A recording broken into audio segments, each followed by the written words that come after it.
Nishino Akane wakes up in the morning and takes a shower. After that, she gets prepared for school and a personal driver takes her to it. There, she is greeted by most students. However, she sees the one she despises, Kagenu. She greets him and he greets her back, but calls her Nishimura.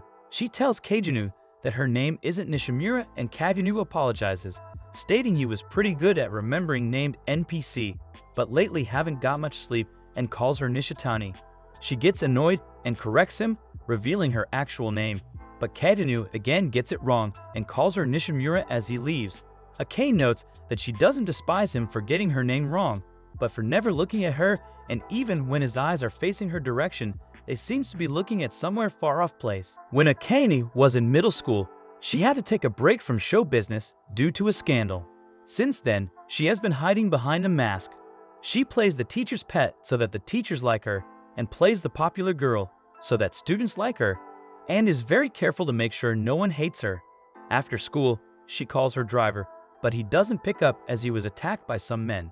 As he didn't came to pick her up, Akane is forced to head home walking, which is her first time doing it since the incident from middle school. On her way, she is kidnapped by the men that beat the driver.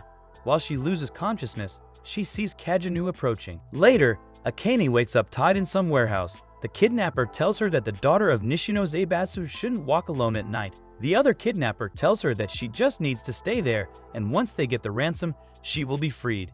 Outside, Kagenu observes the kidnapper and changes clothes and puts on a mask. The kidnapper wants to have some fun with Akane and notes that this should be her second kidnapping and that the first time was some stalker.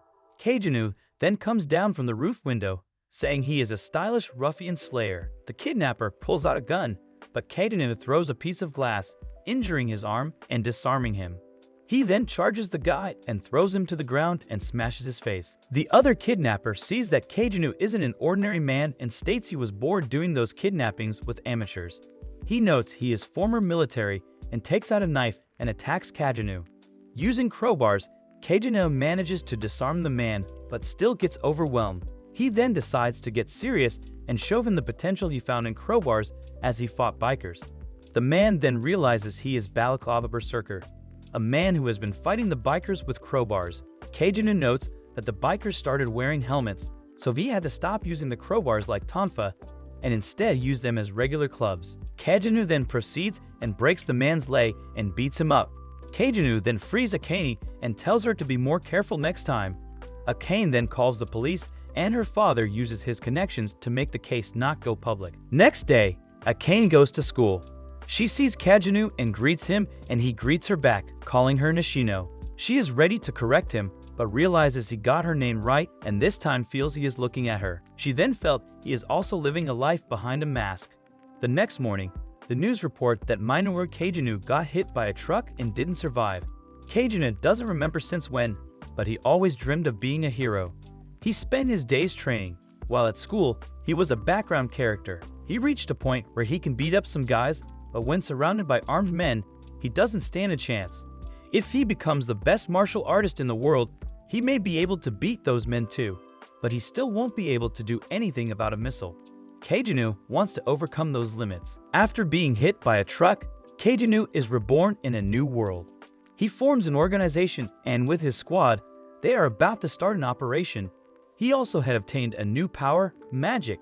Kagenu wants to be the one who operates from the shadows, showing everyone their greatness. The Eminence in Shadow. Alpha reports to Sid, telling him that everything he said is true and that she found mentions in ancient texts of what they believed is Cult of Diablos. After dying in a car incident, Minoru Kagenu gets reborn as the son of Baron Kagenu, an aristocrat living out in the boonies. He quickly understands the situation and feels there is magic in the air. The Kagenu family has been making dark knights who can enhance their abilities using magic. The family has big hopes for Claire Kagenu, Sid's older sister, who is quite talented. Sid grows up staying as a background character and doesn't draw any attention to him. However, at night he comes out and fight bandits. Using his slime sword, he easily kills the bandits and takes their gold and treasures. He also finds a cage with some rotting creature, realizing it's possessed and that it's magical overloaded. He takes interest in it and takes it home, where he shoots it with magic and do other experiments on it. After a month, he finally manages to contain the magical overload. The creature then returns to its normal form, a young, beautiful elf. Wondering what to do, Sid decides to put on an act. As the elf awakens, Sid states he broke her curse that has been put on Hero's descendants. He shows her a fiction book about 3 heroes who defeated Diablos and tells her it's actually a true story, and in his dying breath, the demon put a curse on them. He then explains that the cult of Diablos are plotting to revive the demon. While most people had forgotten about Diablos, Sid works in the shadows to stop the cult. He introduces himself as Shadow, he who lurks in the shadow and hunts shadows.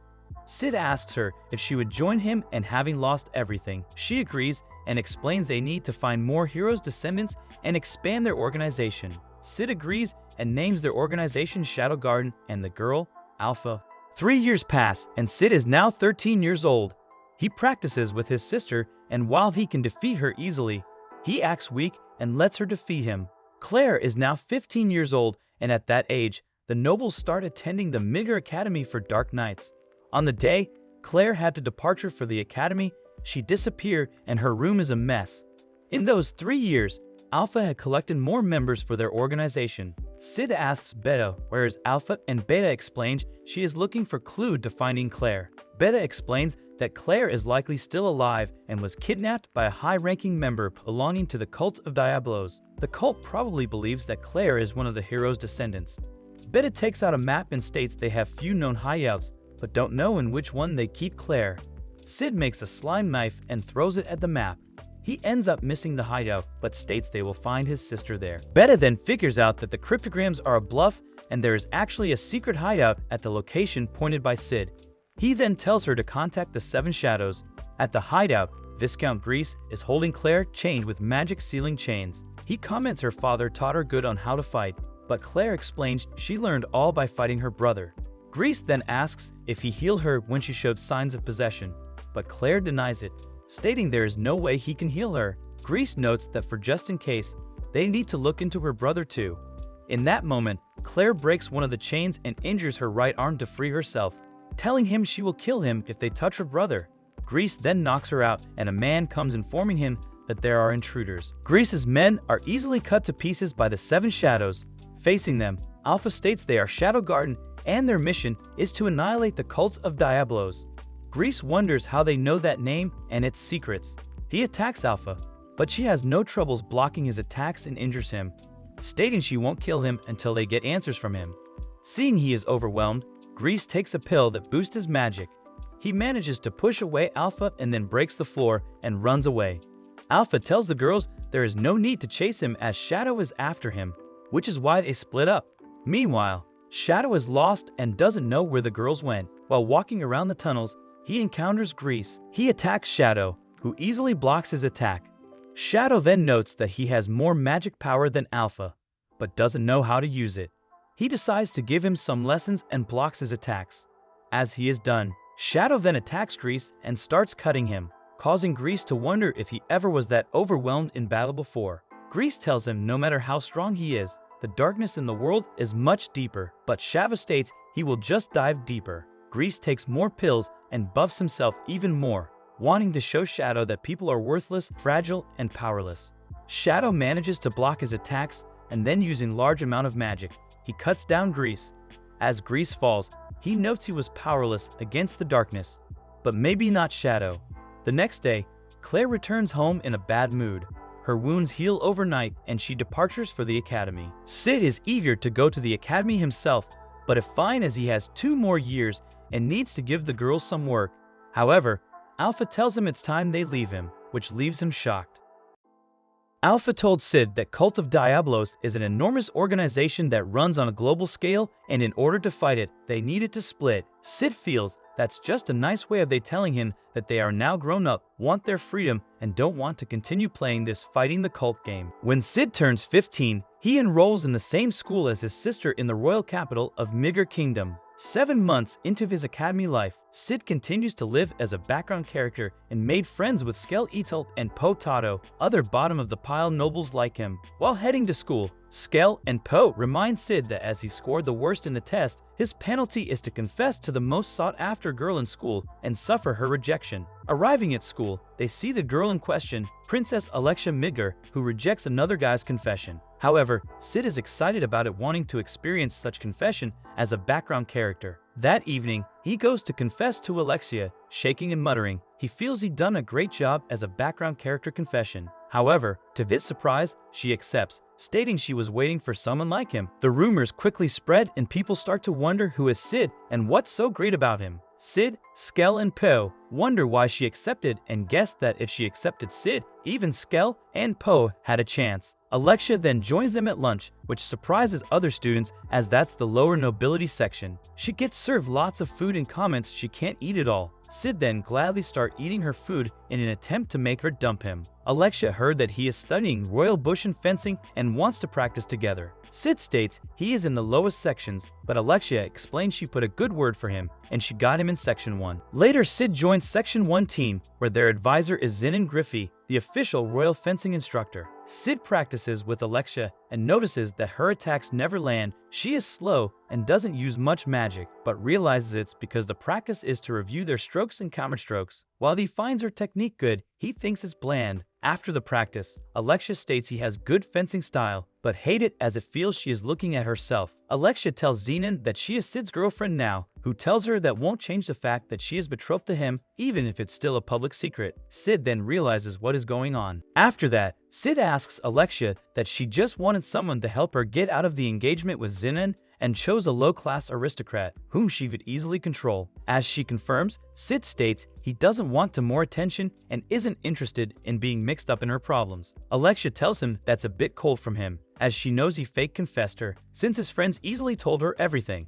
She tells him that if the student body learns she toyed with a young girl's heart, he will not see a peaceful day in the academy. Alexia wants to continue the boyfriend act until Zinnan gives up. Sid notes that he may not give up as it's clear Sid is out of Alexia's league. Alexia knows it, but wants to buy some time and then she will deal with it somehow. Alexia takes out and throws a gold coin. Staring at it, Sid asks her if he looks like a type that can be brought. Alexia confirms, and so does Sid. As she throws another coin, he jumps and gets it with his mouth while acting like a dog. Sid notes that his parents' allowance isn't enough to carry his Eminence in shadow operation and can't let this chance slip up. Sid decides to continue being her boyfriend and is glad that the students focus on she having a boyfriend and not him, which lets him being the background boyfriend character. In public, Alexia is prudent, but behind the scenes, she constantly badmouths Zinnan. Sid decides to not argue with her and just agrees to everything she says. Sid wonders what's so bad about Zinnan, and Alexia states it's easy to pretend to be nice. She also judges people by flaws. Zinnan doesn't have any, which is not normal for a human. While ridding the train, Alexia tells Sid that he has the fencing basics, but nothing more than that, yet she can't take her eyes off him.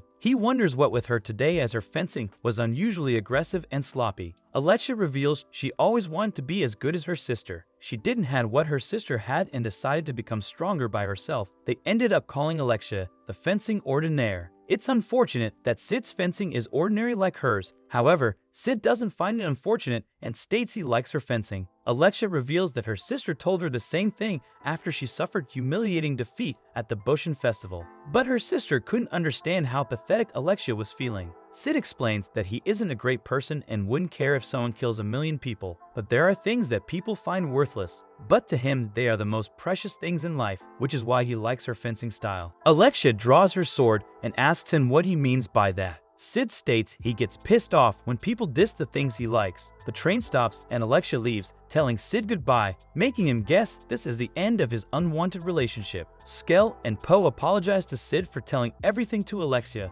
but wonder how far he got with her while dating her for 2 weeks. Sid states he didn't get anywhere, which annoys them as they state they would have went all the way. At the school gate, Zinnan and 2 other men stop Sid and his friends. Zinnan states Sid should know that Alexia didn't return to her dorm last night and they are investigating it as a potential kidnapping. Since Sid was the last person seen with her, he is their first suspect. As he sees more knights, Sid surrenders and realizes he is in big trouble. Alexia wakes up chained in a cell. She sees a humanoid monster in the next cell. A man then shows up, excited to get royal blood. She wonders why her blood, and the man states it's demon blood and he will resurrect the demon. Meanwhile, Sid is being beaten and interrogated about the princess location. He gets excited as he finds this such a classic minor character interrogation and decided to act properly, so they don't outshine him, and starts yelling and crying that he doesn't know anything. Zenon meets with Iris and states he feels responsible for Alexia's kidnapping. Iris wonders if Sid could have really kidnapped her.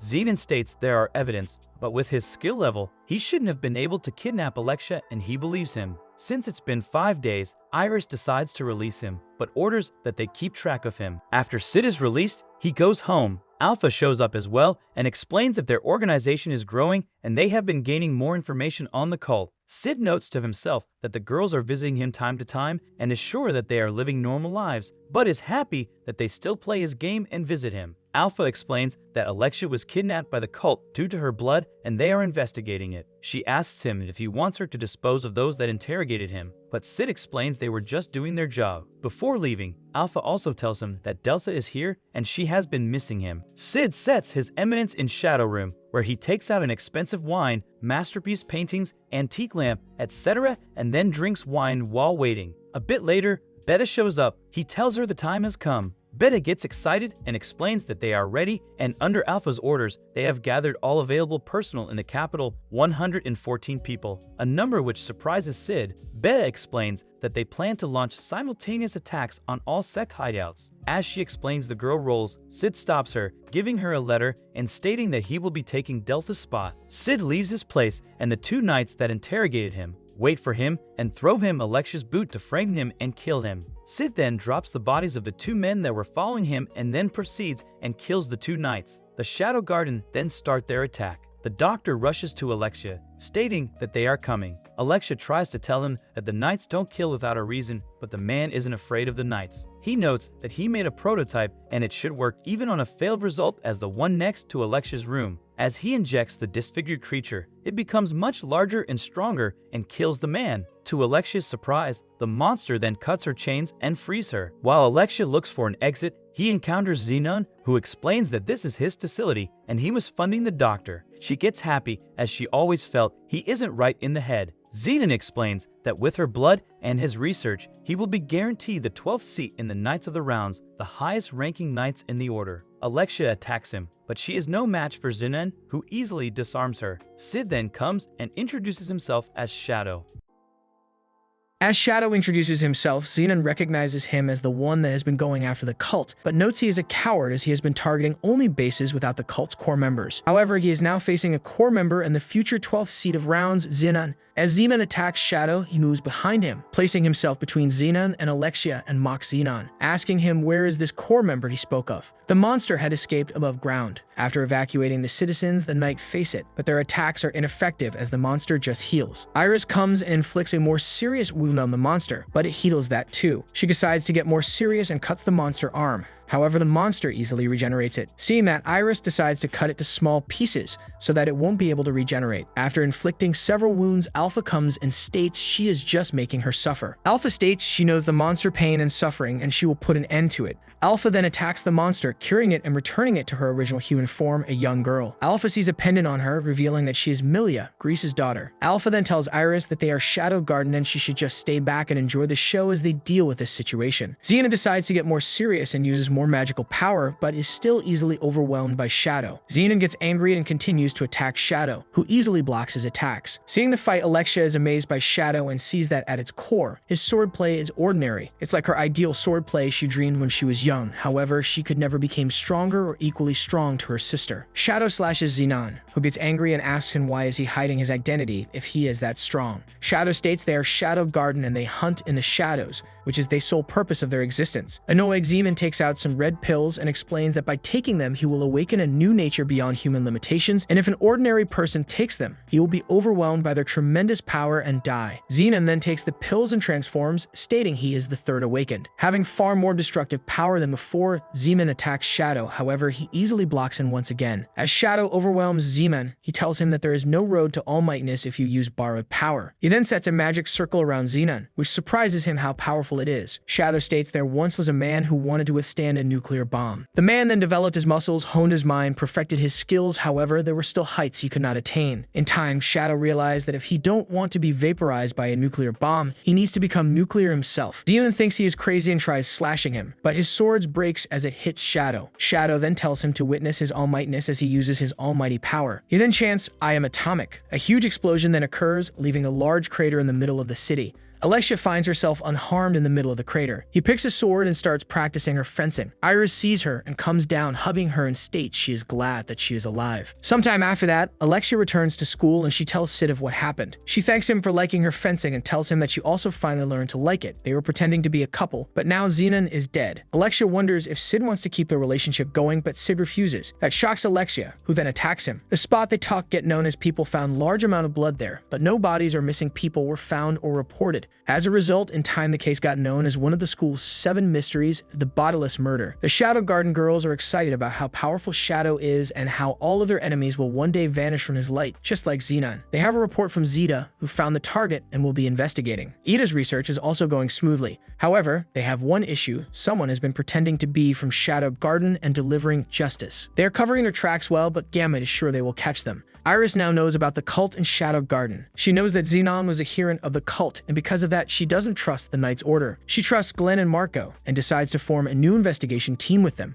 Iris reveals they have found an item, but need to find someone who can decipher its functions. Meanwhile, while reading and carrying books, Sherry Barnett bumps into Sid, who is covered in blood from Alexia's attack. Skell and Poe wonder how things went with Alexia, and if Sid got at least a kiss. However, Sid tells them that they broke up and haven't done anything. Disappointed, Skell tells him that he knows a place that sells all kinds of good stuff, including something called chocolate, which they can use to give to girls and win them. As Skell and Poe are too excited, Sid accepts, as he is also curious to see what this world calls chocolate. Iris shows an artifact they found in the hideout of the cult. However, as they can't decipher it, she asks Sherry Barnett, the most brilliant mind in the kingdom, if she can decipher it. Her father, Lutheran, encourages Sherry to do it. Sherry accepts, and Iris decides to assign the Crimson Order to keep watch on them. Lutheran hears that's the new Night Order that Iris formed, and Iris confirms, and that it's a small order, but it made by people she trusts. Alexia also wishes to help, and Iris accepts. Sid, Skell, and Poe go to the store, but the line is so big that they have to wait 80 minutes for their turns. Poe is worried, as that means they will head back at dark, and he heard there is a killer going around at night. While waiting, a worker from the store asks Sid if he can come with her and answer some survey. As Sid enters the store, he feels it's like a department store from his old world, as there are many things that remind him of his world that he haven't seen elsewhere in this world.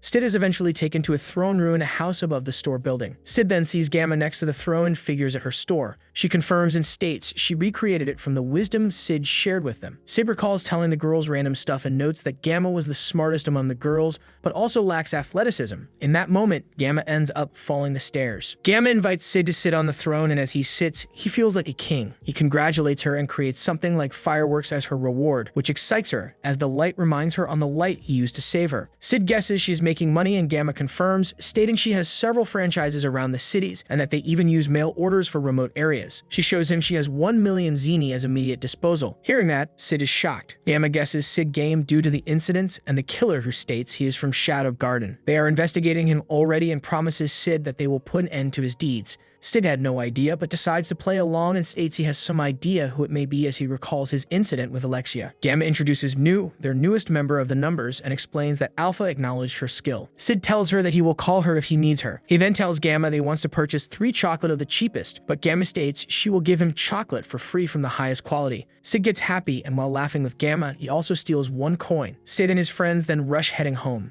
Sid guesses that Alexia went crazy and had started killing people. Hearing something, he stops and tells his friends that he needs to poop right away, and tells them to go before they see him shit himself. Skell and Poe believe that is very manly and states they won't forget him and will never tell anyone about it. Sid then goes in the back alley where he heard Alexia fighting, but is surprised to see her fighting some men who claim to be from Shadow Garden. They manage to injure her, but Sid shows up as Shadow and kills one of the men and tells the others that they will also pay for impersonating Shadow Garden. The men run, and Alexia asks Shadow why is he fighting, but he tells her to stay out of it. Shadow follows the men and kills one of them. Nu then shows up and congratulates Shadow on finding them that fast, and requests that he leaves the rest to her, and she will get information from the remaining man. Shadow agrees and leaves. Nu then cuts the man's arm, disarming him, stating she isn't as forgiving as Shadow. Elsewhere, A man informs a knight that he lost contact to the puppet and the two other men. The knight states it's fine as they located the item they need and their priority is retrieving it. Alexia tells Iris that the killer was impersonating Shadow Garden. Alexia adds that Shadow is fighting the cult, and Iris hopes that they will learn something more when the artifact gets deciphered. Alexia then asks her who she thinks is the real enemy, Shadow Garden or the cult. Iris states it's both and that she won't allow anyone to wreak havoc in the kingdom. The next day on the train for school, rumors spread that Sid had shit his pants. Skell and Poe are nervous and ask Sid if he got the chocolate from yesterday. At school, Skell gives chocolate to an upper-class woman, but the person she's engaged shows up and catches Skell and wants to have a chat with him. Poe states he won't follow Skell's footsteps and that he learned all about the girl he plans on giving chocolate. As he approaches her, she recognizes him as her stalker and yells. Sid decides to give his chocolate to the first girl he sees and be over with his background character moment. Sherry then sits next to him and he gives her the chocolate and leaves. Sherry recognizes Sid from the other day. In her room, she wonders what is the chocolate. Her father then comes in and recognizes it's chocolate and explains it's been popular lately. Sherry tells him that a boy gave it to her and her father guesses it's a present and it must have been love at first sight. He wonders what she will tell him as he must be waiting for an answer. He also tells her that study and research is important, but she also needs to learn on how to interact with others. He starts to cot, but states he has been feeling better lately and is lucky to have such a good daughter. Sherry states she is the lucky one as he adopted her. Sherry thinks of what her father told her, that the love at first sight. She finally decides to try the chocolate and finds it really sweet. New disguises as a student and approaches Sid at school. She tells him that the man they caught had a powerful brainwashing that broke his mind and wasn't able to obtain any information from him. While New explains things, Sid is distracted and is thinking how Skell ended up signing him for a fencing tournament. New explains that they confirmed the presence of a named first child in the royal capital, Rex, the game of betrayal. New says that first child are those who maintain their sense of self despite being one of the children. Sid states he needs some time to think and leaves. At the tournament, Claire easily wins her fight. Next up is the student council president Rose Oriana versus Sid. He decides to show his 48 techniques he mastered. As their fight starts, Sid lets himself get hit and coughs fake blood, showing his secret background character techniques: spinning drill fall, bloody tornado, an unsightly defeat in the first round at the hands of an indisputable champion. The judge is about to give the win to Oriana, but Sid stops him. He continues to cause fake blood, but wishes to continue as he has 47 other techniques to show off. Sid continues to get one-shotted, but stands after each hit, wanting the fight to continue. Oriana is surprised by his determination and decides to get serious. As she attacks, the judge jumps in and saves Sid, announcing the end of the fight and Oriana as winner. The judge states it's too dangerous for Sid to continue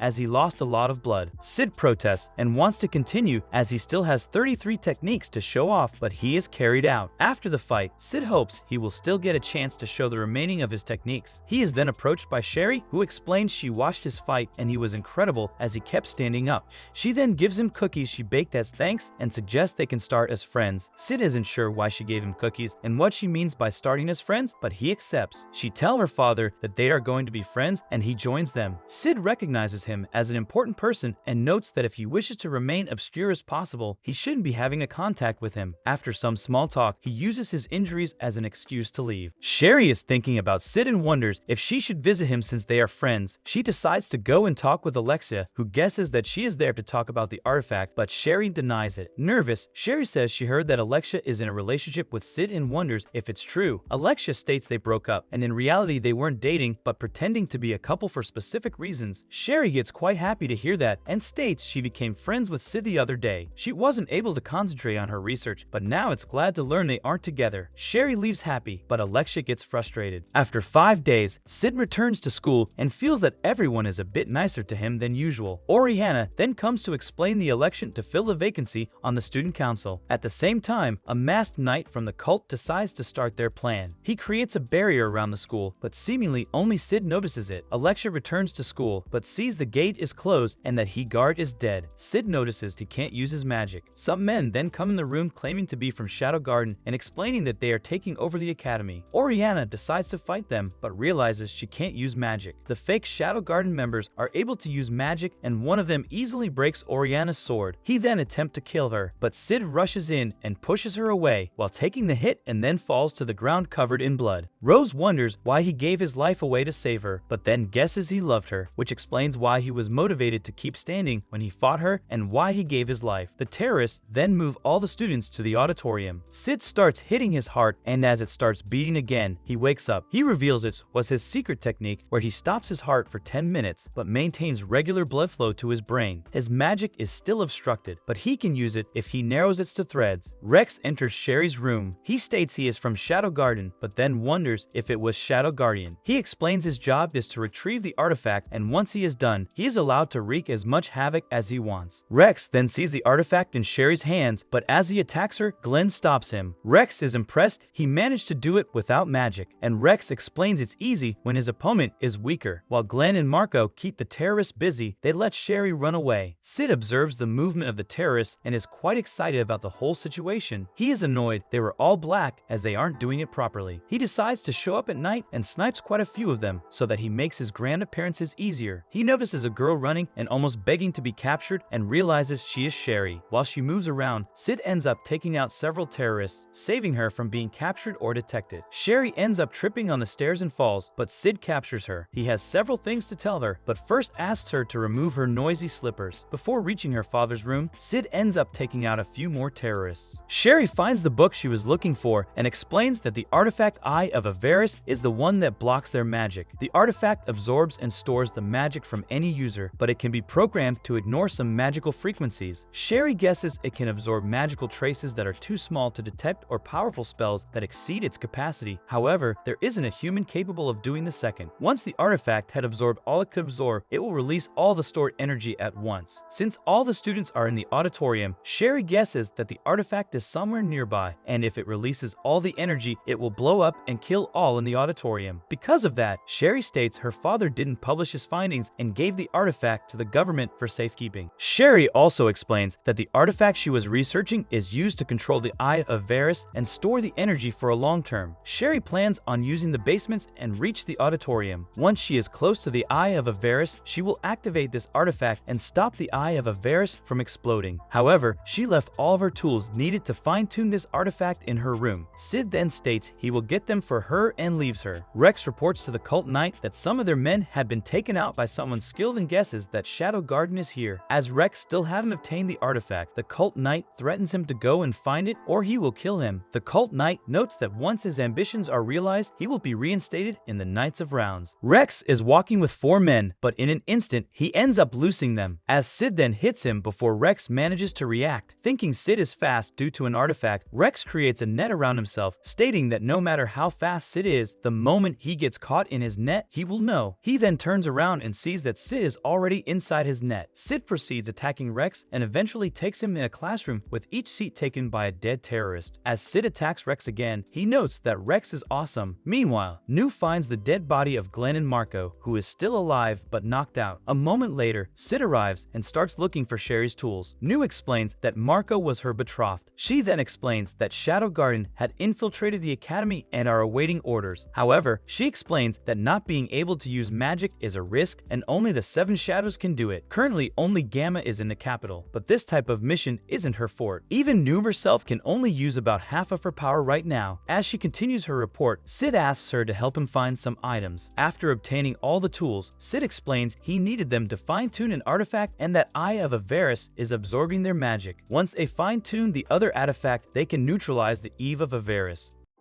Without magic, Iris is unable to do anything and is forced to stay outside the academy. Meanwhile, Sherry fine-tunes the artifact and is ready to head into the tunnels. But before they step into them, Sherry recalls seeing the death of her mother as a child. Lutheran comforted her, stating her mother was a great researcher and offered to take and raise Sherry. As Lutheran supported her mother's research, Sherry is determined to repay him. Sid leaves Sherry head into the tunnels alone. The cult knight wonders why is Rex taking that long. Some of the terrorists then start shooting the students for fun, but Rose tells the students to not do anything as without magic they won't stand a chance. Sherry reaches the auditorium and seeing the cult knight holding the Eye of Avaris, she activates her artifact and disables the magic blocking field. In that moment, Rose attacks one of the terrorists, stating their magic is back and the students start fighting back. As the fight starts, Sid comes from the roof with other Shadow Garden members and engages the terrorists. The cult knight leaves but activates a system that causes the auditorium and the rest of the school to burst into flames. Iris finally makes a move, but sees the terrorists are dead and the students are outside and okay. She asks Rose what happened, and Rose explains that once their magic was back, an organization called Shadow Garden came and killed the terrorists, who were also calling themselves Shadow Garden. Sherry couldn't see her father at the auditorium and wonders where is he as she tries to escape the fire. The cult knight burns some books. Sid appears and wonders why Lutheran is dressed like that. The cult knight removes his helmet, revealing he is indeed Lutheran, and wonders how Sid knows that, but Sid states it was obvious from the moment he saw him. Sid wonders why he did this. Lutheran explains that once he reached the top of the sword-fighting world, but soon he became sick. He easily lost the glory he fought hard to attain and started searching a way to cure his disease and found potential in a certain artifact. He funded Sherry's mother research and eventually found the artifact he longed for. However, Sherry's mother stated the Eye of Avaris was dangerous and wanted to give it to the government for safekeeping. Lutheran then killed Sherry's mother. Sherry didn't see him there and never realized it and continued her mother's research. Sid wonders if Lutheran used Sherry for his selfish reasons, and he confirmed. Sid then explains he doesn't care for Sherry and her mother, but suggests they start before someone else comes. Sid and Lutheran then face each other, but in an instant Lutheran cuts Sid and he falls through the window. A moment later, Shadow comes. Having experience with strong fighters, Lutheran immediately notes that he knows he is at disadvantage against Shadow. Not wanting to waste time, he pulls out the Eye of Avaris and the Control Unit artifact and explains that when you combine them, their true value shows. As he does, he starts overflowing with magical energy and feels reborn. Lutheran then starts attacking Shadow. However, Shadow easily blocks his attacks without even moving from his spot. Lutheran decides to get serious and lunges at Shadow, but he ends up cut by him. Angered, Lutheran still continues to attack Shadow and explains that he made sure Shadow Garden are blamed for all of this and they will be hunted by everyone. Shadow finds that hilarious and explains that something small as this won't end his organization, which isn't good or evil but walks on its own path. Shadow is fine taking all the guilt for all crimes, but states that won't change anything and they will continue to do what they must. Shadow then disarms Lutheran and proceeds stabbing his limbs. He then recalls how Lutheran stated he killed Sherry's mother and stabs him the same way and kills him. In that moment, Sherry arrives and sees her dead father and starts crying over his body. Shadow notes it's better if he doesn't tell her about her mother and just leaves. Shadow is labeled as enemy to the kingdom and is wanted for mass murder, kidnapping, arson, and robbery. Gamma tells Alpha that Shadow states he will gladly accept the guilt for all crimes, but that won't change anything and they will keep doing what they must. Alpha thought they stood for righteousness, but Shadow doesn't seem to see it that way and they must live up to his resolve. She tells Gamma to assemble the available 7 shadows. The academy gets closed for an earlier summer break.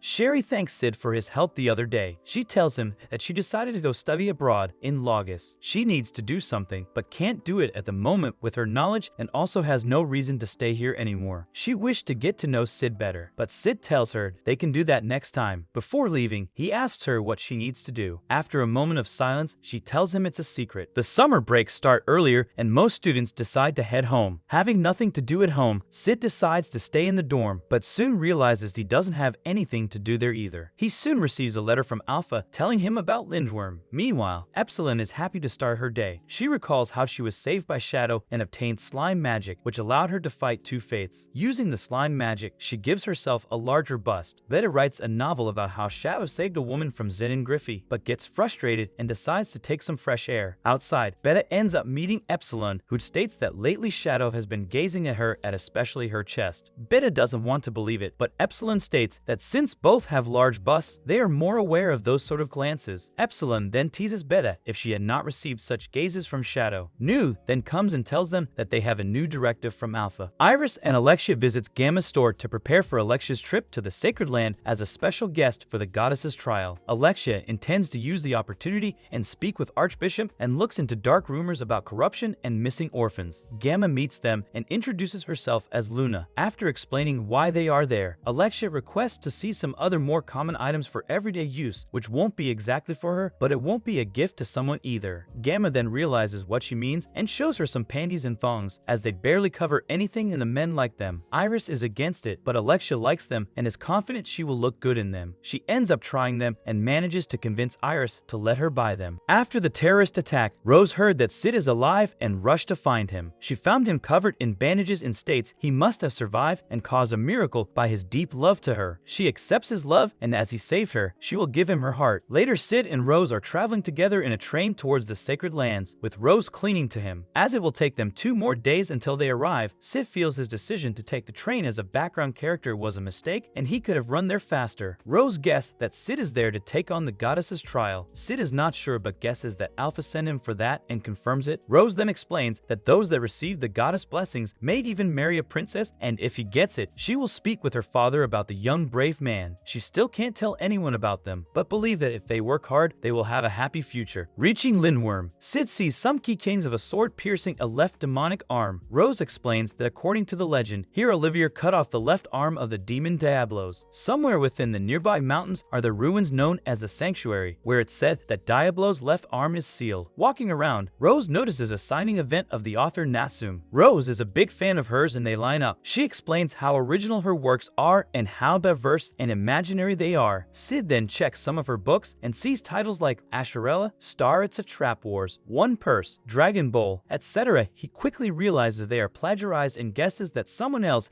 had reincarnated like him and lines up to find out who it is. To his surprise, he sees Beta is Nasum, who used his wisdom to get herself famous. Sid recalls that Beta told him she loves literature, so he told her a few stories from his past life. He thought she was going to use them as an inspiration to come up with a cool story, but she ended up stealing them. Beta signs a book and gives it to him, stating it contains all the details of the mission. Rose shows her book to Sid, saying that Nasum wrote her name in it. She wonders what Nasum wrote to Sid, but are surprised to see it's written in ancient language. Rose nouns a bit, but can't read it. She wonders why she wrote it like that, and Sid guesses it's because it's cool. Alpha is next to Archbishop Drake's dead body and wonders what he was hiding, that they even kill a man of his high status. Sid notices a man running on a rooftop and stops him. The man attacks him, but Sid easily blocks. Epsilon then shows up and kills the man. She tells Sid that the target was eliminated by the cult's executioner. They got his henchman, but the executioner has gone into hiding. They will be moving to Plan B. Sid informs her that he will be proceeding with his own plans. One of the things Sid likes is hot springs. While in Lindworm, he goes to a hot spring. Unexpectedly, Alexia is already there too. He wonders why she is in Lindworm, and she explains she is a special guest for the goddess trial. Alexia asks Sid the same question, and Sid explains that a friend invited him, telling him that there is a fun event. Alexia expected Sid to be ogling her, but he isn't even looking at her. Sid notes that he tends to not look at people at hot springs so that they all feel more comfortable while bathing, although he would appreciate if she stops ogling his Excalibur. The new acting Archbishop Jack Nelson cancels the audit with Alexia, explaining that she was there investigating the previous Archbishop, but he is now dead and they will be investigating his death. The goddess trial is starting and Alexia is sitting next to Beta in her Natsum Kafta personality. Seeing her body, Alexia is annoyed at how like Natsum is and guesses that such types like her are the most corrupt on the inside. At the same time, Beta looks at Alexia and is annoyed by her as she used Sid and also thinks that Alexia is corrupt on the inside. The trial starts and the first contender is from Oriana Kingdom, Top Batharius. 2 people from the audience sitting behind Sid explain that if a warrior is summoned, you can't leave the barrier around the arena until one of them is defeated. Top challenges a warrior, but no one comes out. After him comes next Tinline from Midgard Knight Order, but no warriors comes to face him too. Sid really wants to go with Shadow and show his skills, making people wonder who he is. Next is Still Ain't Happen from Logos Vigilant Corps. However, he and many more are unable to summon anyone. Sid is getting bored and hopes the trial ends soon, as after all that only Anaros managed to summon an ancient warrior. In that moment, the announcer reveals the next challenger is from Midgard Academy for Dark Knights, Sid Kajanu. Bored, Sid states that name sounds like a background character name, but then realizes it's his name. Sid wonders if he should come out, but if he do so, the ancient warriors are usually matching the strength of those that come out, and it may be revealed he is quite strong. But if he refuses, if the academy hears that, he may get expelled. Sid decides to use option 3. He creates a light above the arena to distract the people and then jumps in as Shadow. A person then appears after Shadow, shocking Jack as he didn't activate any summons. Beta recognizes the person as Aurora, the Witch of Calamity. However, there isn't much information about her due to the chaos and destruction that came after her. Beta asks Jack if he can tell her more about Aurora and fallen for her feminine side. Jack agrees, but states that Shadow is unfortunate to summon her as she is the most powerful witch in all of history. Alexia disagrees, stating that if Aurora came, then Shadow's powers must have reached her level. Shadow and Aurora face each other and smile in excitement. As they start fighting, they are both enjoying their battle. Initially, Shadow is just observing and dodging all of Aurora's attacks. He really enjoys but sees that Aurora can't use her full power and then defeats her with a single slash, noting that he wished he could have fought her at her full strength. Shadow then leaves, shocking everyone that he won. The barrier then breaks and a magic door appears in the middle of the arena.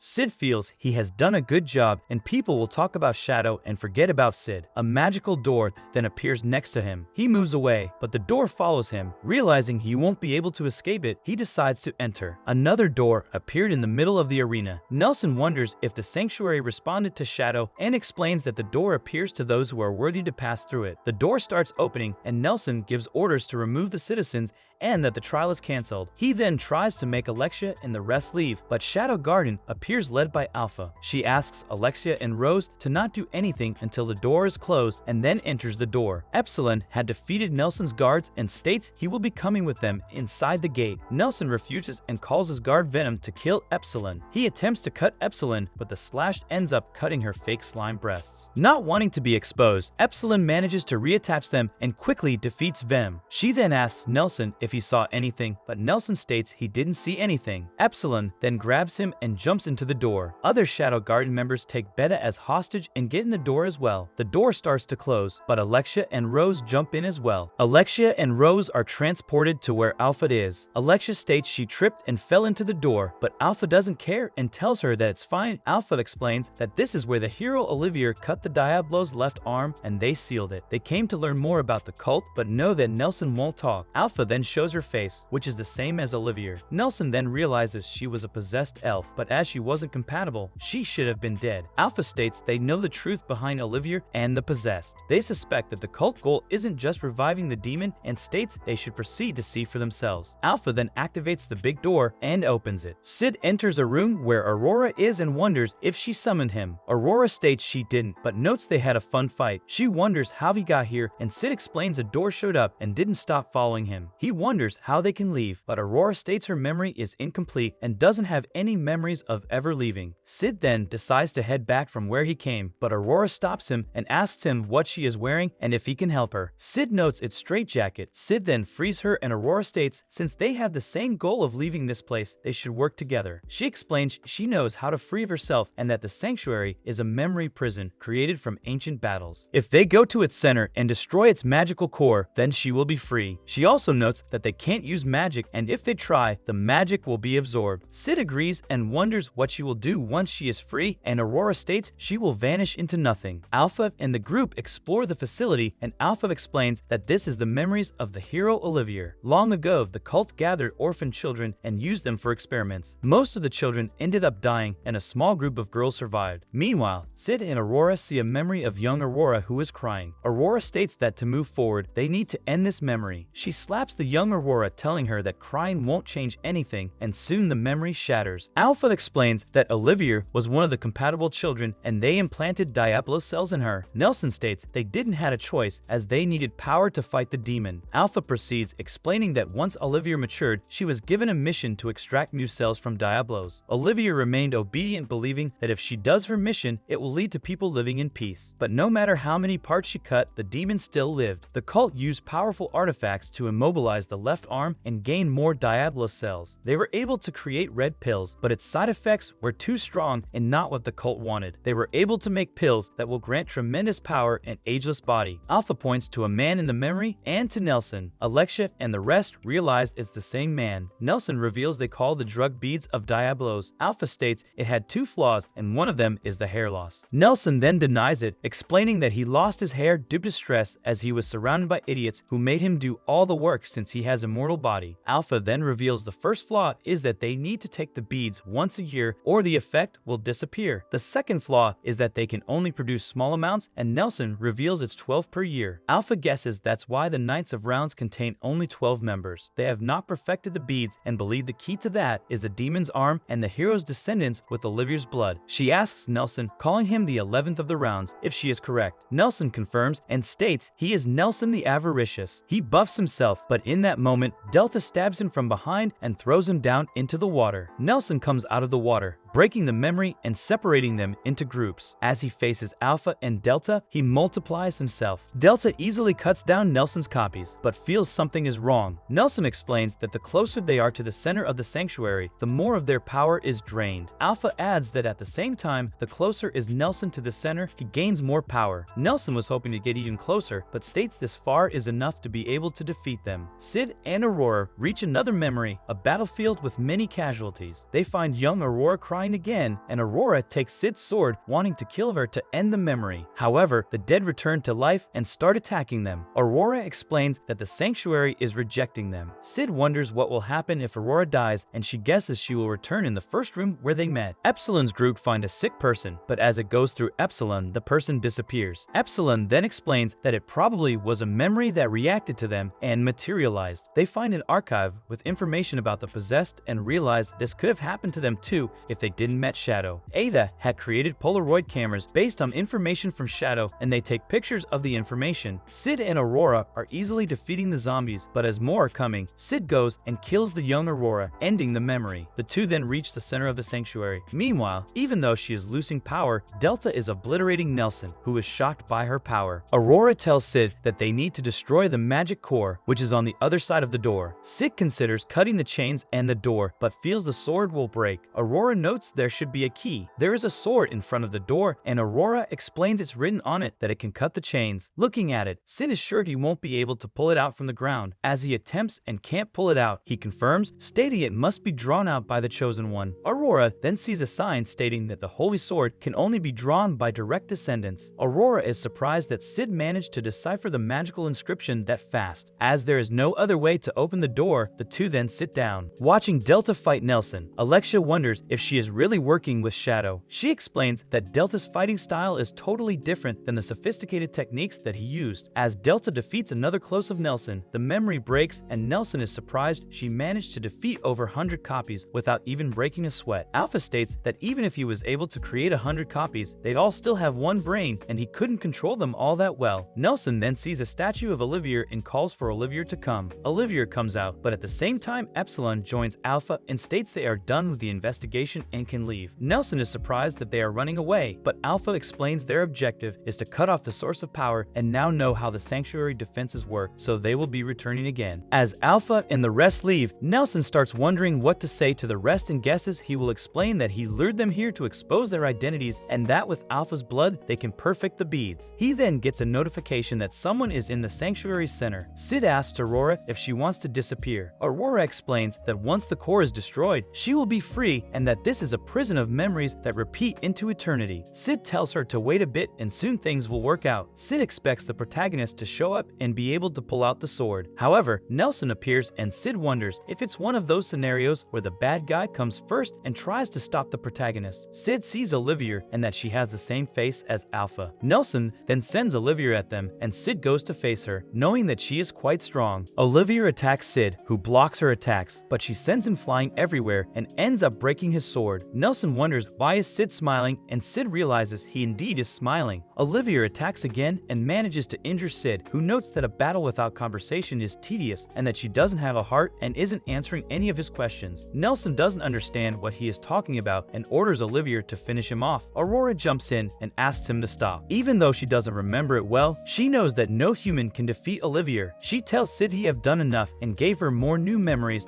that she could have asked. Nelson laughs at her, noting that without magic she can't do anything, but if she agrees to help him, he will spare Sid. Sid interrupts them, stating that he doesn't need help and they shouldn't assume he will lose. Annoyed, Nelson orders Olivier to kill him and she jumps in and stabs him. Sid, who has been keeping his right eye closed for a while, opens it, stating he got them. Olivier stabs Sid, but he grabs her and bites her neck, ripping it and defeating her. Nelson wonders how is Sid still alive after being stabbed, and Sid explains that if you protect your vital organs and arteries, it's easy to survive a stabbing. Nelson explains he is surprised to see Olivier getting defeated by a kid with no magic, but states she was just a copy. With the amount of magic he has in the center of the sanctuary, he summons countless copies of Olivier. Several attack Sid, but he opens his right eye and defeats them using his magic. Nelson is surprised he is able to use magic. Sid explains that he just tempered with the magic until it was too solid to be absorbed. It took him some time, but it's something simple. Nelson can't believe that's possible and orders the Olivier copies to kill him. Sid fights them, but as his wound continues to bleed, he notes the playtime is over. However, Sid is unaffected and finishes his spell. Aurora is surprised by the amount of magic he has. The explosion obliterates all Oliviers, along with the chain door and everything else. Sid wakes up with Aurora by his side. She is surprised that he survived being stabbed in the heart, and Sid explains that he used magic to move his heart to the other side. Aurora starts disappearing and confesses that she was the one that called him there. She notes she lied for other things as well, but Sid is fine with it. Aurora states that for a long time she wanted to fade away and forget everything, but now has a memory she doesn't want to forget and thanks Sid. Before completely disappearing, Aurora tells Sid what to do if he ever met the real her. Alexia feels frustrated being weak and unable to do anything. She wants to start an organization with Rose and Beta and look up for information and decide what to do. Beta states that they have no precise plan, but both Rose and Beta agree to form a team. Epsilon reports to Alpha that the sanctuary has been obliterated, the holy sword vaporized, along with the magical core. Alpha notes that was the simplest and the most effective solution and congratulates Shadow. Epsilon also reveals that Beta is working with Alexia and may infiltrate her inner circle. Epsilon also confirms their theory that Aurora has another name, the Demon Diablos. A man tries to convince Gamma to buy a prime property in Madlid and open her shopping center there. Gamma isn't sure at first, but as one of her employees tells her that they found petroleum, Gamma decides to buy every property in that street and explains she wants to redevelop the city and make it the greatest city in Velgalta.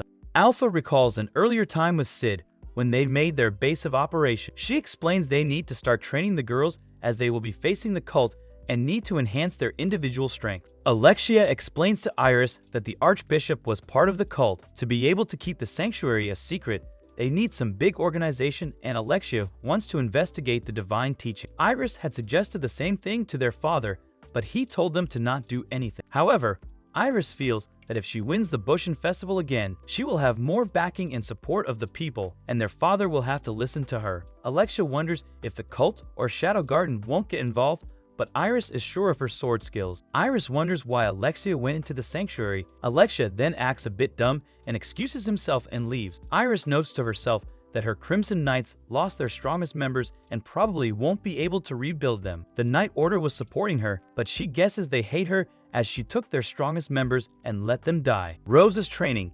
However, she feels strange and demonic possession appears on her chest. The Bunchin Festival is starting and strong warriors all over the world start gathering. Seeing them, Sid wants to also enter the tournament to act weak and all, but defeat its opponents and shocks everyone how strong he is. Sid visits Gamma and asks her to help him with a disguise and enter the Bunchin Festival. Gamma wonders why, but Sid states he can't tell her. Gamma uses a special slime gel that will help him conceal his face and shape it how they want. She shows him pictures of how he wants to look, and Sid notes he wants to look weak. Gamma then suggests Mundane Man, a lazy dark knight with no skill. He was disowned by his noble family and died 5 years ago an unremarkable and unremarked death. Sid agrees and Gamma turns him into Mundane. Sid then changes his posture to look like his new character. Anaros, who managed to summon an ancient warrior at the goddess trial, sees Sid in his mundane character. Looking at his cheap gear and sickly body, she states he is an amateur and warns him to not participate in the Bunchin Festival. Sid tells her to not judge a book by its cover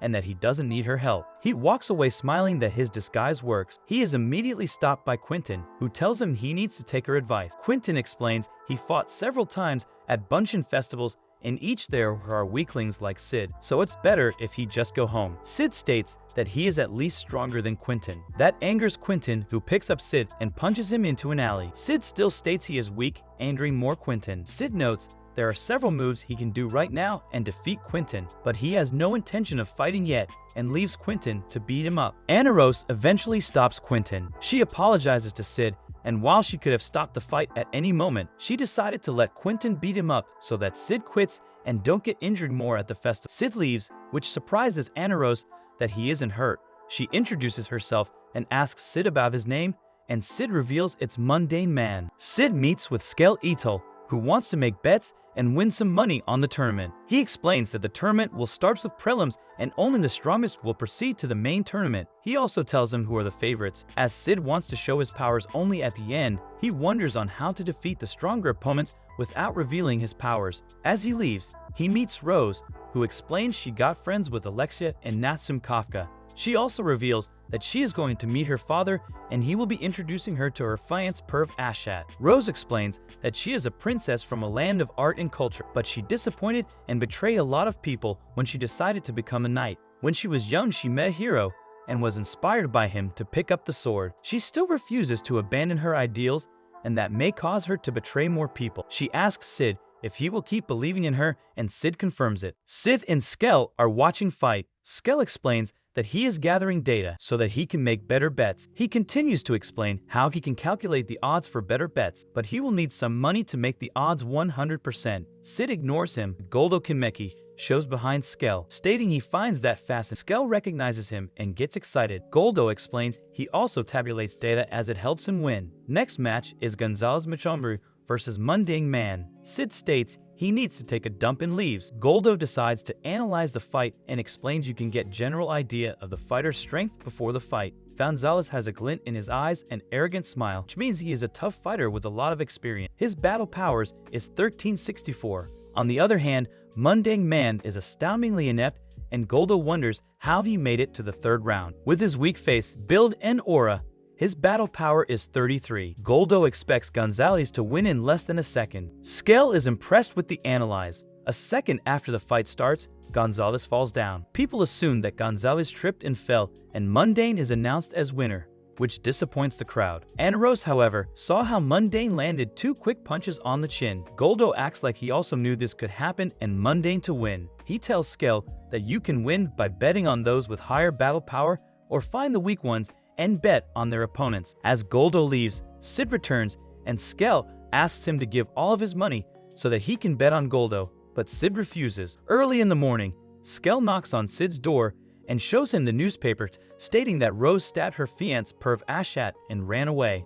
Alexia and Beta look at Rose's situation. The Oriana Kingdom wants to handle it themselves and ask Migr Kingdom to not get involved. Since Perv Ashat is a son of one of the Oriana Kingdom's dukes, if they arrest Oriana, she will be in serious trouble, but won't be given death penalty due to her royal status. Alexia wants to find Rose before Oriana Kingdom in order to hear her side of the story. However, Beta guesses that Rose may not have told them anything to avoid the possibility of trouble between the kingdom. Alexia understands that, which is why she is pissed as they are sworn allies. Beta will try gathering some more information while Alexia decides to ask her sister for advice. After Alexia leaves, Beta guesses she may give her more info on Perv Ashat, which will keep her occupied and not do something to get in trouble. Beta is informed that Rose made it through the sewers and is into the underground ruins right now. Sid wonders on what to do, but decides to continue his role as Eminence in Shadow. Between the tournament fights, he encounters Beatrix, who smells the scent of Elf on Sid and wonders if he knows Elf. Sid confirms and Beatrix explains she is looking for the daughter of her sister and wonders if Sid had seen someone that looks like her. Sid is immediately reminded of Alpha but denies it. Beatrix then draws her sword to cut Sid's head. Sid realizes that she intends to stop before doing it and acts as a background character,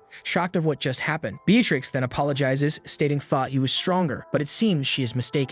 Quentin sees Anaros and guesses she is here to observe Mundane Man, just like yesterday. He asks her what she thinks of his fight and Anaros states his opponent supposedly tripped and lost. Quentin agrees, but is sure that Mundane did something. He couldn't see it, but know that Anaros can explain it. Anaros explains she couldn't see it all, and didn't expect to see someone faster than her eyes can follow, but she did see his right hand moving, however what followed was too fast for her to follow. Quentin then guesses he is wrong that he used some artifact and Mundane didn't break the rules. Anaros can't disprove that, but the two are sure that his fight with Goldo Kinmeki should reveal it. Anaros states that Goldo had never lost. She had to fight him 3 times, but Goldo simply don't fight anyone who could possibly beat him and just forfeits. He got his nickname the Unbeaten, but he hates it and uses the Ever Victorious. As the match between Goldo and Mundane is about to begin, Quentin realizes that Anaros means that either Goldo couldn't see Mundane's true strength or Mundane is cheating. The match starts and Goldo rushes at Mundane. He swings his sword, but Mundane cracks his neck and dodges it. Goldo then feels how Mundane draws his sword and cuts him, but Mundane slowly draws it and waits. Quentin is surprised he managed to dodge it, but he couldn't see what happened. Anaros explains that Mundane cracked his neck and avoided the attack. Quentin can't believe such a coincidence can happen, but Anaros wonders if it's not coincidence. She barely could even see it, it, which isn't something a normal human should be able to do. Goldo tells Mundane that he doesn't like him. He had 1 in a million chance to beat him, but he didn't use it. Angry for humiliating him, Goldo decides to get serious and creates a golden dragon from his magical power. He rushes at Mundane, but Mundane sneezes and blows away the dragon and Goldo, which ends up defeating him. Anna Rose notes that Goldo is stronger than she expected, and if he fought more often with stronger knights, he would have become quite a good one. Quentin wonders what did Mundane do, and Anna Rose explains that if she saw right, he sneezed. The moment he did it, his sword also swung down and Goldo crashed into it. Quentin finds that unrealistic and leaves, stating that if Mundane keeps winning, he will eventually face him and show him what he is made of. Anna Rose wonders if she can move like Mundane and starts cracking her neck and sneezing. Iris gives Perv Ashat the security plan for the Bushin Festival, but he doesn't feel it needs more security. Iris states he looks good and Perv agrees, saying that the news story exaggerated, and guesses that Migra worries that easily because of Alexia's kidnapping. He heard that Iris personally went looking for her, and he intends to follow the same and to have Oriana solve their family problems themselves. Mundane easily defeats Quentin.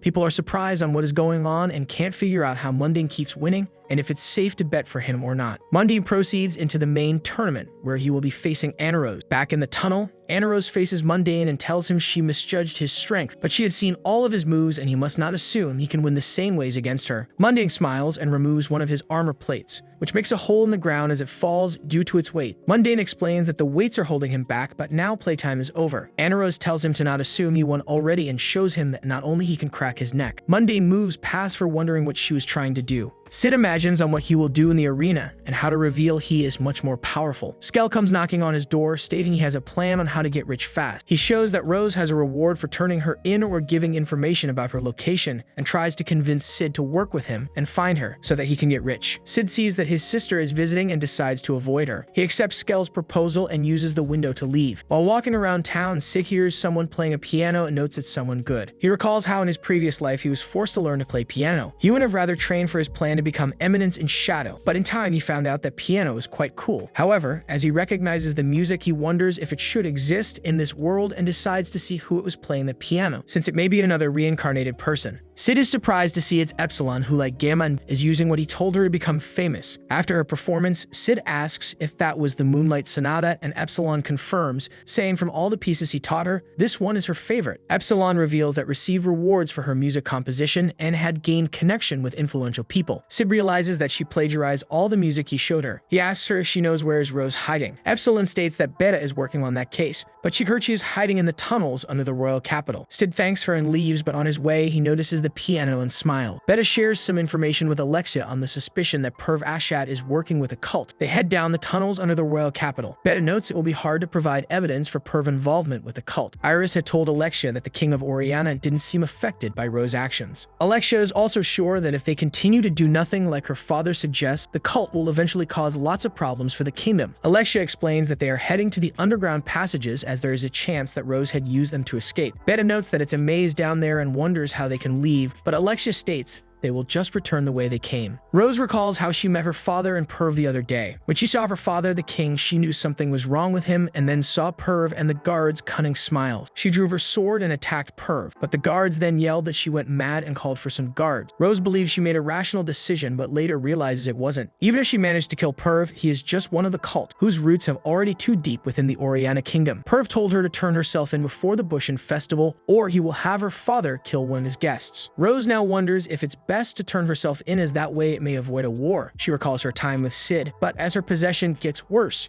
she feels that marrying Sid and living with him would have been a dream anyway. Rose hears the Moonlight Sonata and starts following the music. Eventually, she finds Shadow, who is playing on the piano. As he finishes, Rose explains she had heard the Moonlight Sonata many times, but without a doubt, this was the best performance she heard. Shadow asks her what she hoped to accomplish, and Rose states she wanted to protect them, but couldn't do anything. Shadow wonders if this is her end and if she intends to put the sword down. He notes that if she has desire, he will give her power. Rose accepts, as there are things she wants to do and protect. Shadow gives her power and heals her possession. He tells her that true strength lies not in one's power, but in one's way of being. After Shadow leaves, some members of the cult show up and Rose defeats them easily. Feeling the burst of magic, Alexia and Beta run towards it and find Rose. Rose states she obtained power and will follow the path she believes in. Alexia has questions, but Rose refuses to say anything, not wanting to drag Alexia into this. As Rose keeps refusing to say anything, Alexia draws her sword, stating she will make her talk this way. The two start fighting, but Rose defeats Alexia.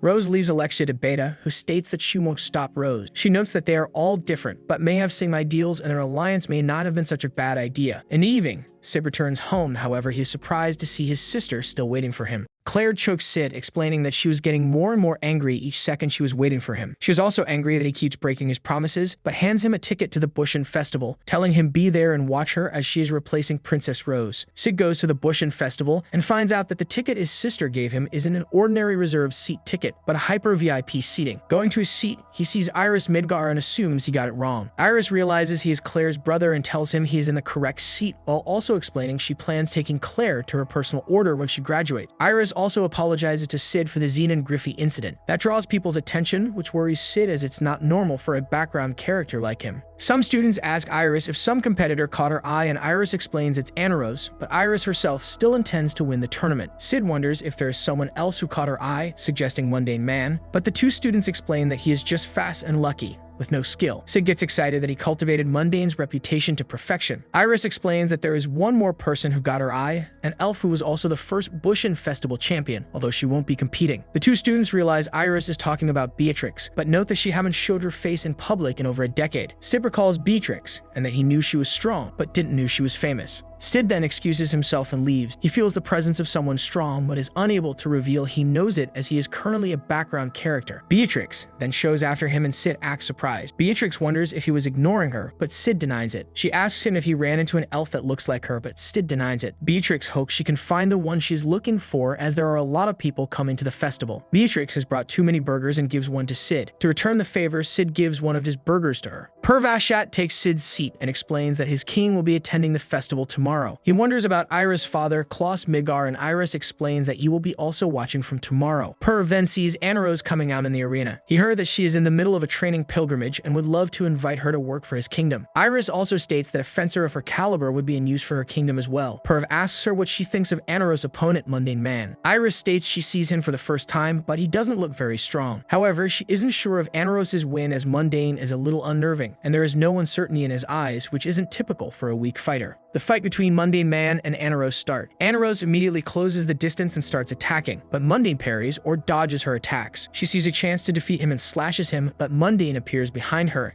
and tells her that was just an after image. Mundane then quickly overpowers her and Anaros realizes that her only choice is to try and counterattack when he attacks. She waits for him to attack and attempts to counterattack, but Mundane dodges, which makes her realize he was still matching his attack to her and not the opposite. Mundane then slashes and defeats Anaros. Perv states that Iris was right. Iris is surprised that someone as strong as Mundane was unnoticed for that long. Perv states the next round would be Iris versus Mundane and wonders if she is confident that she can beat him. Iris states she can't match his beauty of swordplay, but it's not beauty that determines the winner. If this is all Mundane can do, then he won't be a match for her. However, there's a good chance that he is hiding something, which is why he disguised his stance and technique through the tournament. After leaving, Perv tells his man to investigate Mundane, noting it could be a problem if he is backed by the lawless city. His man wonders if he is part of Shadow Garden, but Perv dismisses it because he is a man and also doubts that Shadow Garden have a reason to make a scene at the Bushin Festival. Elsewhere, Anaros tells Mundane that she was completely defeated and explains that she left her country to become stronger and thanks him for the lesson. She wonders how he became that strong and Mundane states he abandoned everything in pursuit of strength. Sid had accomplished 70% of his plan at the Bushin Festival. He then wonders on how to finish it and after defeating Iris to just disappear, stating his work is done. Or he wonders if he should get the evil route and act like an assassin from a shadowy organization. He returns home but finds Claire waiting for him again and wondering if he had fun watching her match. Sid then guesses he is dead. Iris is practicing and recalls her path from being a young kid who won her fight battle to who is she now. She is determined to get results and prove that she has power to stand up against the divine teachings. Sid starts to like the VIP seating as the maids get him anything he wants free of charge. Iris sits next to him, guessing he is there to cheer for his sister.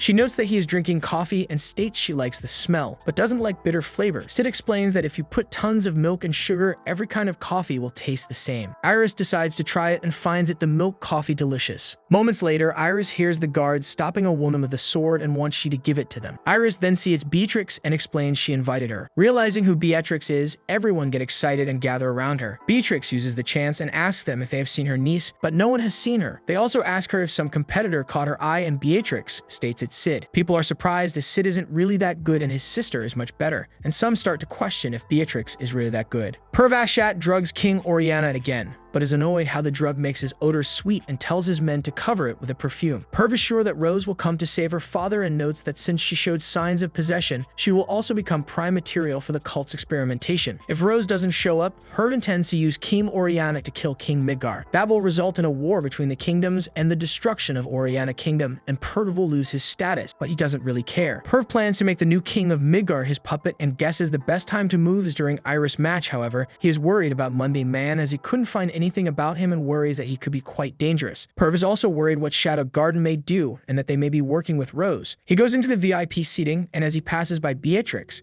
she states that he and the king stink. Perv gets angry and orders to take her but Iris stops him and explains she is her guest and it's Beatrix, the war goddess. Perv then realizes who she is and that she may have awakened the hero's blood. Beatrix apologizes and Perv does the same. He takes his seat and starts to worry about Beatrix, guessing he need to eliminate her as well. He also wonders if he will be able to assassinate the king of Midgar, but states it will all go normal if Rose shows up. Claire wins her fight and the Iris heads out for a match against Mundane Man. As their fight starts, Iris feels that she loses her head and jumps backwards in fear. She is surprised at what she did and gathers herself and stands up. In that moment, she feels she is losing her leg and realizes that the entire arena is in Mundane's striking range. Meanwhile, Rose gets close to the VIP seating, but sees dead cult members. Beta and other Shadow Garden appear behind her and tells her that she can proceed and fulfill her mission. Iris keeps feeling that she is losing limbs from Mundane's attacks. She realizes she feels that due to his look in his eyes and each time he slightly shifts his gravity center, which means it's done by his strength and not by an artifact. The crowd start to get disappointed at Iris as she keeps backing up and feel that she is scared. Iris gets angry and attacks. Mundane then pushes her sword away and grabs her by the throat and takes her down. Placing his sword at her neck, he wonders what is wrong as they are just starting. Perv can't believe that Iris lost without being able to make a single move. Seeing Mundane, Beatrix states she wants to fight him. Rose then shows up and apologizes to her father, stating she made mistakes and will likely make one more, but she decided to follow the path she believes in. King Oriana then forgives all of her sin. Perv is surprised as he didn't instruct him of saying that. Rose cries and jumps at Perv, who then uses the king as a shield. However, Rose proceeds and stabs him. In his last moments, the king tells Rose that he loves her. Perv is shocked at how easily she killed her father and gets angry. He then sees Rose holding her blade against her neck and orders his men to stop her. Mundane then comes from the window, asking if that's the choice Rose made, while cutting down Perv's men. Mundane then states it's time to reveal himself and turns to Shadow. Rose calls him Stylish Bandit Slayer. Seeing him fight, she was reminded of her past, when Sid had saved her from some bandits. Since that day when she saw his fencing, she decided to become Fencer herself. When Sid had killed all the bandits who kidnapped Rose, she asked him who he was. As Sid was still training back then, he is just a Stylish Bandit Slayer. Rose is surprised to learn that Shadow was Stylish Bandit Slayer, and even at that young age, he wasn't afraid and fought against evil. Shadow tells her that her fight isn't over. Rose then stands up and leaves. Perv wants to stop her, but all of his men are already defeated by other Shadow Garden members. Beatrix then states she will do it and jumps at Shadow. As they clash swords, Perv uses the chance to escape.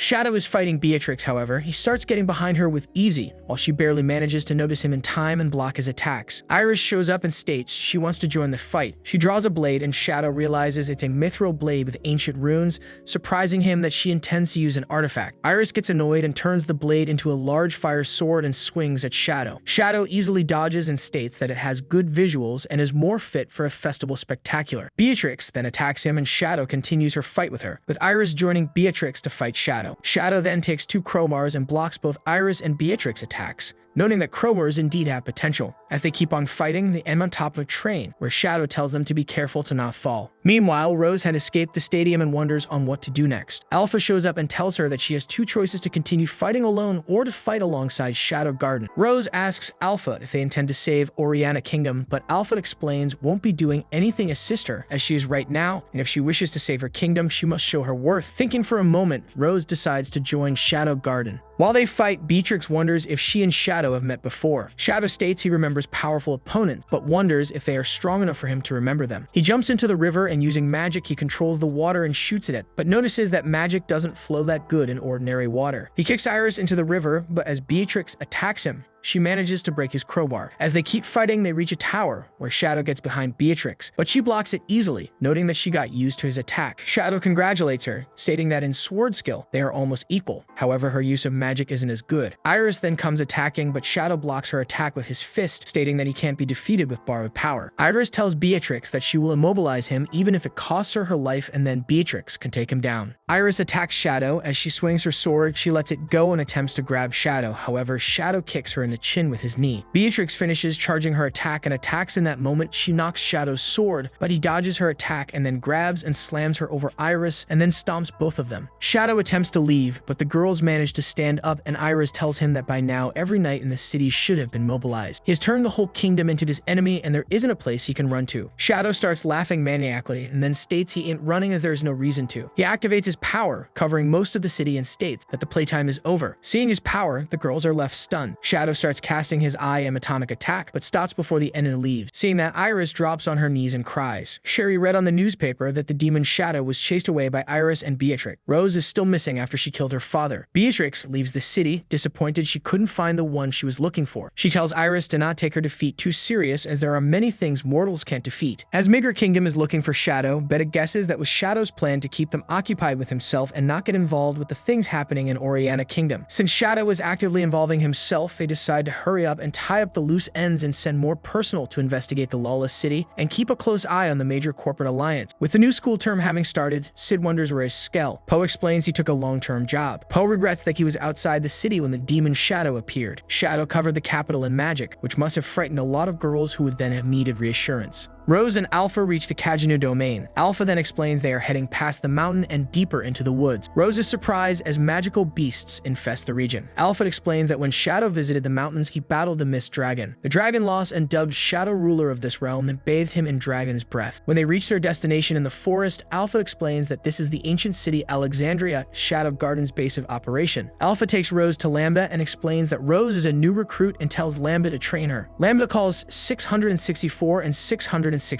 and tells them that she is putting the new recruit in their squad, naming Rose as number 666. Lambda then cuts Rose's clothes, telling her that she is now nobody and is casting away her name, clothes, and everything to become a pure, unadulterated soldier. Thank you for watching. Be sure to subscribe to the channel and press the bell so as not to miss new videos. Bye everyone.